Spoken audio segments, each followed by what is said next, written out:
misinformation, disinformation, and malinformation, and also how to uh, uh, do the fact checking, use the technology to do that. And obviously, I think people will have questions. So if you can stay maybe at the end of this second panelist talk, we can have some QA directed to your way. Okay. So So, let brother, us move. yeah, brother Sarwar, you need to just save the time. I can directly go to the talk, right? Yes, I mean, if you don't, yeah. Just want to say our next speaker is Mm. Dr. Nozrul Islam, and his Yep. talk will be on decoding misinformation and disinformation in the AI era. And brother definitely don't want me to spend time on introducing him, but brother is currently a researcher with the USDA, and he is very active with the youth empowerment activity. So without further ado, I'll now invite Brother Nuzul Islam to his talk. Okay. Assalamu alaikum. Jazakallah khairan, AIIT, for giving me this opportunity. And as you know, I'm the replacement, right? Other language substitute, we say this is substitute. And you know the rule of substitute is just to kill the time. Anyway, and I could not say no because the request came from Brother Farid, you know. I consider him as my guru. Anyway, let us move on. So, unlike Brother, Nazmul has the background of computational background, is very important. And before that, Brother Shishi, basically a fact checker, a journalist. For me, I'm a biotechnology person. I don't know anything about these kind of things. So my presentation will be from general perspective. In fact, Brother Sarwar was mentioning how this misinformation and disinformation is dangerous for the people all over the world. But I'm saying it is also dangerous for our iman, and especially if you are a part of this, you will be accountable and responsible for spreading the information and disinformation in this world. So you need to be extra cautious before spreading something to the general public. So anyway, as you can see, I put the title as Decoding Mis and Disinformation of AI. Everybody knows what is AI. And I'm using another term, which is NI. But you should not be doubt that NI is Nazrul Islam, not is my name. I'm going to explain what is NI in a bit of time. So the NI, I put the word some kind of biological background, and which is the sequence of DNA. So what is ANI then? So NI, you can see the NI in this verse. Inna sharra dawab indallahi thummul bukmul ladina la yaqilun. So if you concentrate on that particular word, la yaqilun, that is what I'm saying, NI, meaning that natural intellect. So an I is the functions of akal. And in this particular verse, Allah subhanahu wa ta'ala says, if you don't use your akal, you'll be worse than an animal or beast. So NI is really important in order to decode the misinformation that coming to you. So with that background, I'd like to take you through how to do it. So what is truth then? We are looking for the brother Naimul series, the in disorder, information disorder syndrome, probably. Brother Naimul, if we can use that, people use the syndrome, information disorder syndrome. This is what happening all over the place. So opposite to that, we can say it is the truth. And truth is the functions of that I am showing you. T is the function of fitra, akal, and nakal. These are the three elements that determine the truth. So what is fitra? It is mentioned exactly in the Quran. فَأَقِمْ وَجْهَكَ لِلدِّينِ حَنِيفًا فِطْرَتَهِ الَّتِي فَطَرَ النَّاسَ عَلَيْهَا وَلَا تَبْدِيلَ لِخَلْقِ اللَّهِ ذَلِكَ الدِّينُ الْقَيِّمُ وَلَكِنَّ أَكْثَرَ النَّاسِ لَا يَعْلَمُونَ. So the fitra, if you see the fitra that Allah subhanahu created, all his creations, you have no control over it. We have no control over it. Whether we like it or dislike it, it is true. It is true that we die. It is true that we get old. It is true that we cannot stay here forever and so on. That is what the fitra is. The other that I mentioned is the akal, as you said. This has some control. We have some control of the akal. And the naql. Naql is the copying the, we say this is the kalamullah. So in order to find the truth, you need to use the fitra, akal, and naql. These are the tools from my side to look at the truth. So, and in fact, if it doesn't matter, if you try yourself, definitely you'll be, at the end of the day, the truth will prevail according to this verse. So what is misinformation? Defined by the brother Naimul as well as our brother Shishir.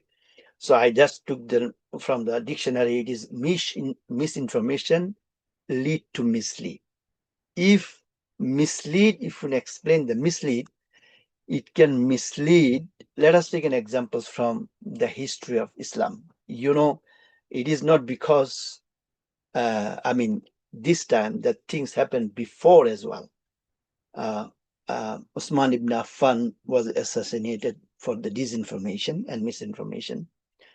And same thing happened to Hussein anhu and his family in Karbala. This is we know.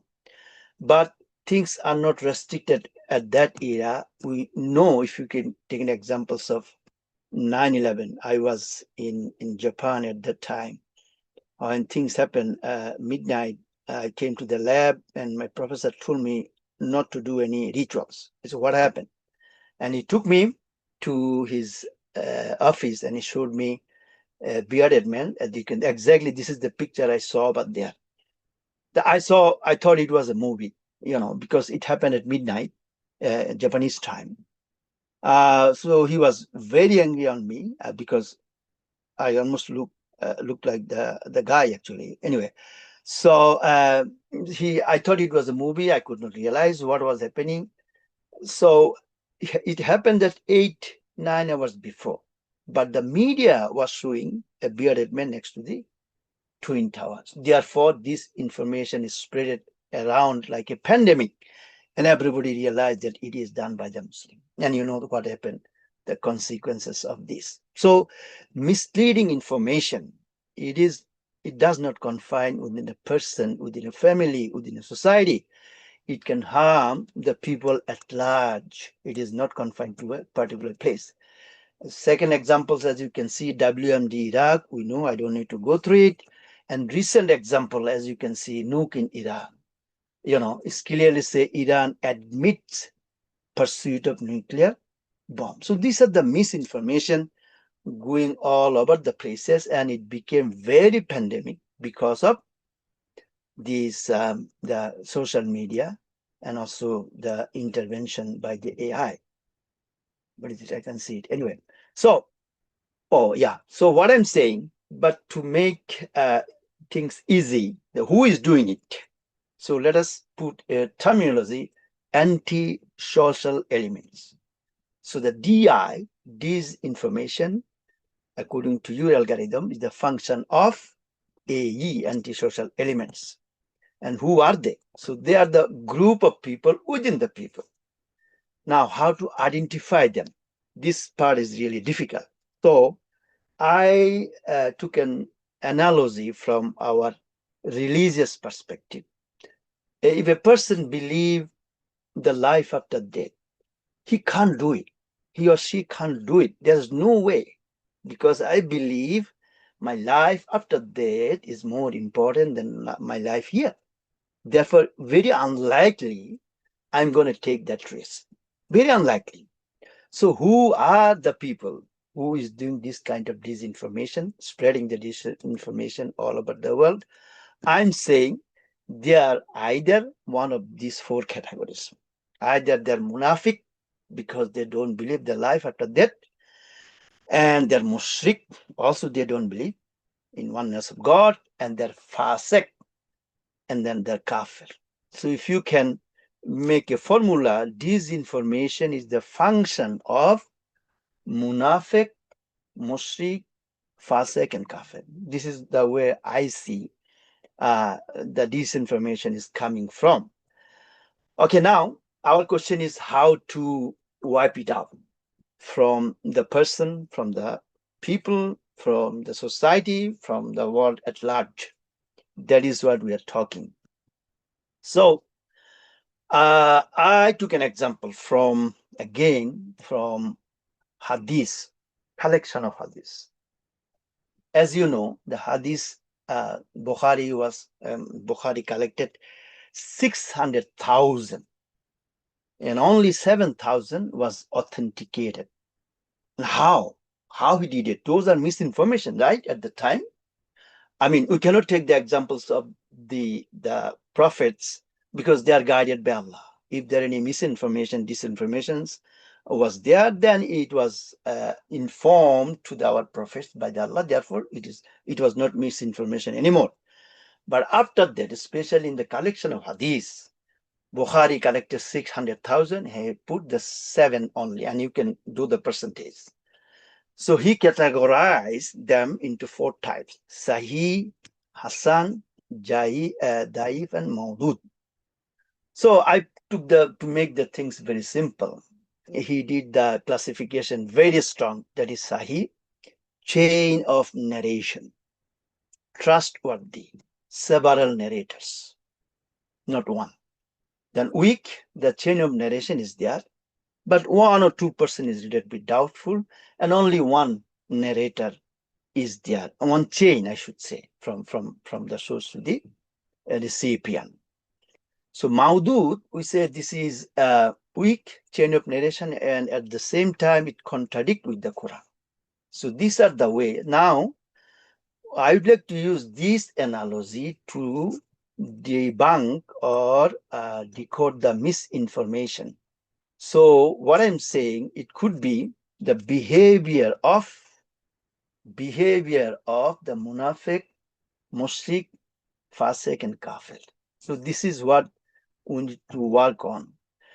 So let me take in one example how it works. For example, so these are the 5 factors that you can use to check those disinformation. So let us see how it does with the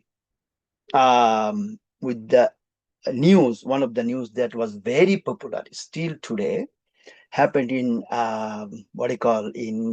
Gaza, and they said within 5 hours of invasion, October 7th, right? They raped the women. Okay, so let us forget about the religion. Let us take NI, that is natural intellect. Ask the natural intellect. A guy went to the battlefield and is fighting with the people, and he has the ability to kill other people, and also he might get killed by others. And at that time, a person is thinking about the rape. Wow, impossible. If it is years after years staying that place, and it is plausible.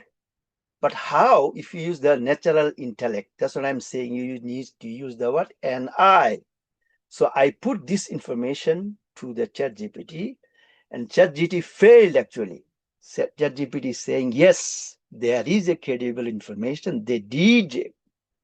So my question is, did not pass. ChatGPT, even AI, cannot pass this misinformation. Even if you use the natural intellect, that's going to tell you it is impossible. Forget about your religion. Only AI can tell you it is impossible to rape the women at that time. So what is lacking? What is lacking is the emotion, is the behavioral pattern.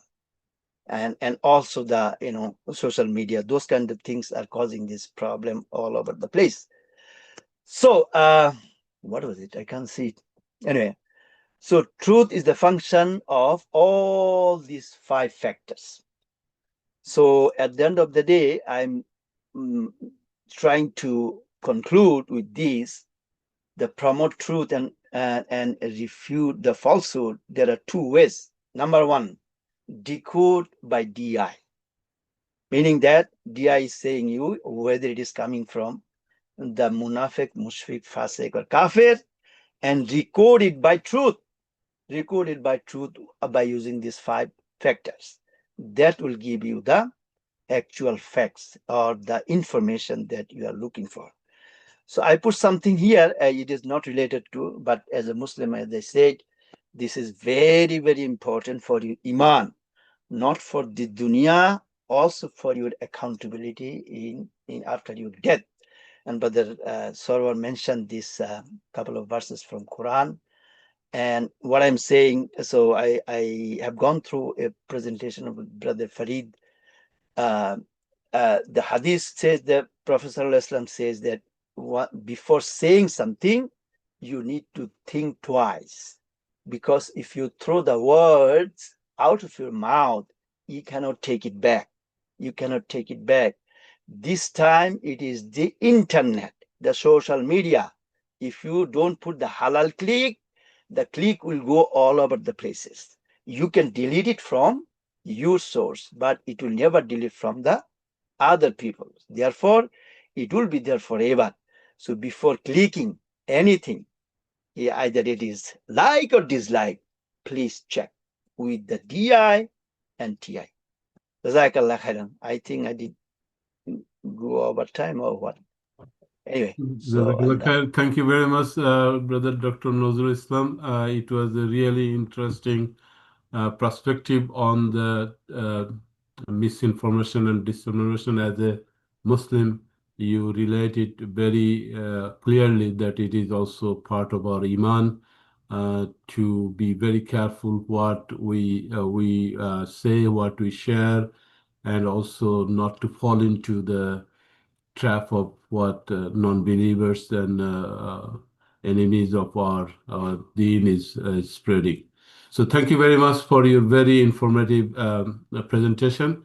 Inshallah, we'll have a Q&A session. Before that, I just want to remind that there is a poll happening. If you can please respond to that poll, that will give us some indication of what audience is thinking about our webinar, so that we can actually prepare and also in the future webinar we understand what kind of topics we should bring to you guys. Okay, so with that, let us Brother Farid, do you want to have this couple of minutes to introduce AIIT now, or you want to do it at the end? Maybe at the end, right? Okay, that's fine. So the QA session is open now. So if you can raise your hand if you have a question, and we can also see there are some questions asked in the QA section of the webinar. And let me actually go to the one that is in the chat first, then I'll go to the raised hand. So the first question I can see from Imran Chaudhry. He has